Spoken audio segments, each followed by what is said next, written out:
right, ladies, this week the financial advice is all yours. At one point in time, finances were left up to the males, but in today's day and age, women have learned to take more of a hands-on approach when dealing with finances.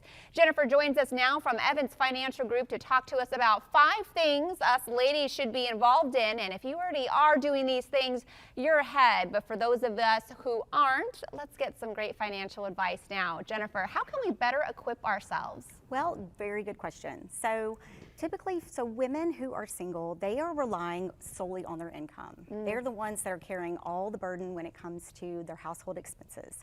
So typically this means that there's less money left over for them to be able to save or invest, essentially for their future. But there are some tips that they can, if they're not already preparing for now, that they can do, like creating an emergency fund.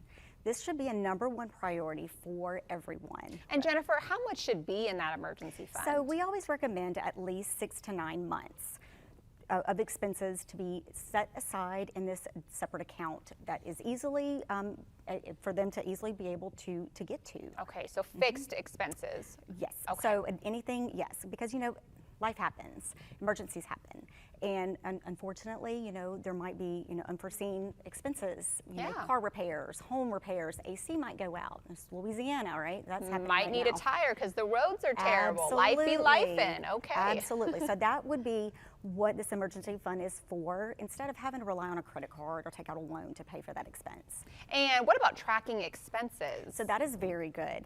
Everyone needs to get in tune with their budget. Track those expenses. See what you have coming in. What bills do you have going out? What are you using to eat out? What about your splurges? Everybody tends to kind of want like an energy drink or those loaded teas or coffee. Going out to eat. Absolutely. That's like the #1 ones, yes, right? Yes, absolutely. So tracking all that for a month. See what you are spending your money on. Maybe it's eye-opening and you want to be able to cut some cost. Take that, what you're saving, and dump it into that emergency fund. What about saving habits? So any of those? That is really important because especially if you're single, that's going to be solely what you are saving. If your employer is offering a plan, a 401k or retirement plan, you should take advantage of that. Contribute what you can. Start setting the goal. Start setting some goals. Let's get confident about our financial future because it might just depend on what you have solely been putting back or saving for. And it definitely builds up pretty quickly over time. It definitely can. Yes, every little bit helps. And then disability insurance. So I haven't heard about that one in regards to this, so let's talk about it. So it's part of protecting yourself. If you are the only income coming in and something happens, you have an unexpected illness, you have to have surgery, and you're not able to work, how are those bills going to get paid? Because unfortunately, they still have to be paid. Sure. So if it's just your income, you have to have something to help you with that. So that's where the disability insurance comes into play. It will pay a part of your income to pay for those expenses. How do you get that? So there are different companies that will offer disability insurance, and you have to apply for it just like you do like a life insurance, or some companies will also offer that through their company as well. Okay, so definitely go to HR and ask them, is definitely. this something that Especially we qualify because if it's a group for? plan or something, then it's going to be a lot easier to be able to Yeah, get and just on. have that taken out of your check, but just know that, it would kick in when you do need it. Absolutely. Okay. And then let's talk about a deep dive into our finances. Yeah, let's do a deep dive. Let's do this annually. We all get checkups for our health. Why not do it for our wealth, right? Let's see what you've got coming in. Look at those financials, all of your financial portfolios. Let's look at your goals. Are you on track to meet those goals?